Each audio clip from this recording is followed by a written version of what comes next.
Hi guys, I'm International Master Minh, and today I want to show you the second part of my course in the 11 Gambit.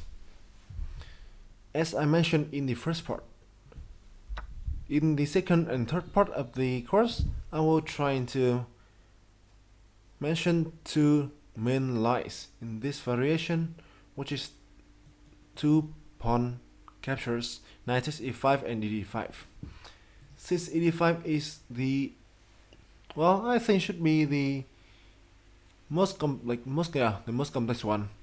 So I will try to cover knight e5 first. But even like that, this slide is still quite tricky, and you also need to know some details about that. Knight e5. I will try. So here I will show you the lie that I think I want to guide you into this. Now, instead of taking the e4 pawn, which is not so good move, since white can play bishop c4 right away to taking our f7 pawn. Now what we are doing is attacking the knight on e5 with the move bishop d6. A very fun position that I'm pretty sure you won't see it a lot. And also, right to the spirit of the gambit, we are going to sacrificing a pawn and trying to focus on our development. There are a lot of variations here, so I will try my best to cover all the lies and I think that are logical, and your opponent may play that. And I'm pretty sure in this lie, if black knows what he's doing, he should be at least fine. Okay, so there are a couple of lies. You can see that this knight on e5 is being being attacked, right? Being attacked. So what he can do to defend the knight? The main lie is on d4. But let's go through another line to see how bad it is if simply white goes wrong.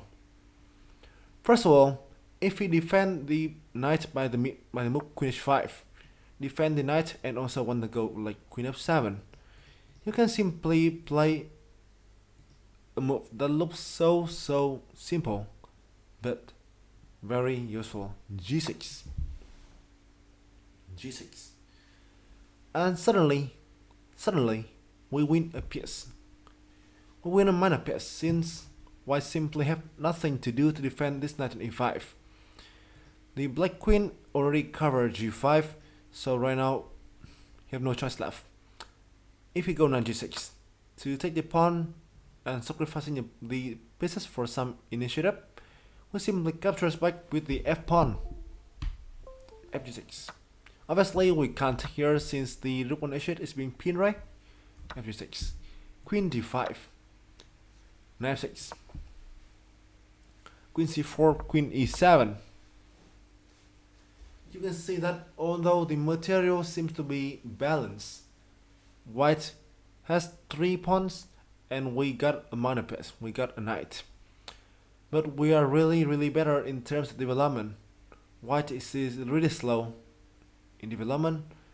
So right now we play queen e7 to attacking the pawn e4. Also the idea can be knight c6 and bishop e6 and then castle on the queen side and we're ready to go for the attack.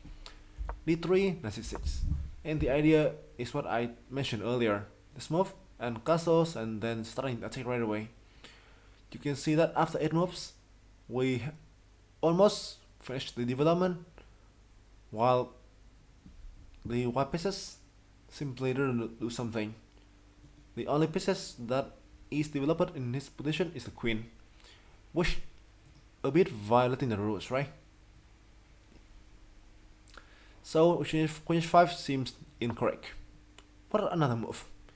If you want to go for some ideally to knight f7 to go for some sacrifice, the search for compensation, simply we change, right? Change. Queen h5, g6, queen d5, and king g7. And once again, we got the similar situation as the last position. We still have a knight, and the opponents have 3 pawns, but now once again we are leading in development, and that is really something important in this position. Bishop c4. So now he want to go queen f7. That's why we simply play queen e7, d3 and f6. And then once again this move next, and bishop e6. Maybe we can also try and play rook f8 or rook e8 to defend anything. If you play queen g5, simply play a6 here. Don't forget that he want to go for the checkmate, so be careful, that's all, right? So it's not so threatening as well. Let's go to some other alternatives. Knight d3 is a really bad move, since right now d4, and suddenly the knight have no way to run. All the squares here has been controlled by our bishop, right? So now what can you do? Queen e2 seems to be the only move that go for the pin, right? Since right now the pawn can't take on d3, but we simply neutralize that by playing queen e7. And the pin is over. We simply take a free knight and win the game, right? f4, defending this pawn by the f-pawn also doesn't seem so logical. We simply play, I think, a really thematic check. Bishop e5, f5 and queen h4. This stuff is always tricky, especially when white play f4 first. I mean play f4 early in the opening. King e2, bishop g4 is absolutely garbage for white. That's why I need to go for g3, queen e4 and king f2. Right now we got plenty of way to go for the initiatives. I will simply recommend Nxe5 to finish on development. Also, we want to block this diagonal, since queen h1, which seems so natural, simply fall into the white trap, bishop e5. And with the discovery check, he win the queen, right? So play this one. His king seems really bad. This pawn is hanging. Like play a7 next, castling, and then simply starting the attack. Sure. So the final move must be knight 3. This move I do see some people playing this, so I think I will cover this one as well. Now taking e4, knight e4, knight f6, knight f6. You can see that right now things doesn't seem to be so easy for white. He seems to be slower in terms of development. Also, it's not that easy to recommend something for him. His knight d4 is also hanging. That's why I think it's not easy. So right now what can he do? If you play d3, trying to open up this diagonal for the bishop, you simply castle. And rook e8 will be the next idea. So even if you go for the pin, it is not that threatening. And I think black must be better here. We got a file and we also got some traps against the king, which should be enough for some initiatives. We try and go knight c3 with similar castles, bishop e2 and queen e7. I recommend this idea, although it might not be the best, but why recommend this? I want you guys to go for small traps that maybe the lower rated players may fall for if they play castles. So what a move can we play to win material? Yes, this is queen e5. And now we are attacking both. We are attacking both h2 and d4 at the same time, right? Which is not easy. I mean, like, which he can't defend and we win a piece. So queen e7 with the idea queen e5. If he doesn't fall for that, he need to play something knight b3, which we simply play knight c6, like rook d8 and attacking still with this really strong bishop pair here, and also even some space advantages. We are much more better. That is the reason why d4 is the main move here, and actually another alternative is really rarely played. This move is the main thing. d4. Once again, this position, there are some alternative as well. Let's try to mention it first. But actually, the main idea for black, I need to tell you first. If you guys don't know, the main idea for black will be capturing on e5 and then queen d1 in a lot of positions in this line. We go for that. Since we can make maybe like white lose the red castles, or the endgame is something that really horrible and playable for black. That is the main idea. So if he go like bishop e2 or bishop e3, I mean like some really move that doesn't make any sense, we simply captures and then queen d1, which is what why I tell you the main idea first before I dig deep into some details. So if you play queen h5 first, with the idea to attacking here, right? I think here, we simply play bishop e6, this move. Why? Simply right now if you play like queen e7, he can bishop c4 with some small initiatives, and I don't want to allow that. He can even play bishop g5 with some pins. Yeah, I don't like spin, so let's play bishop e6. Let's hit 3 and knight f6, developing the knight with tempo. And next move, queen h4, knight d7. We don't need to worry about this pawn since we can take an e5 as well.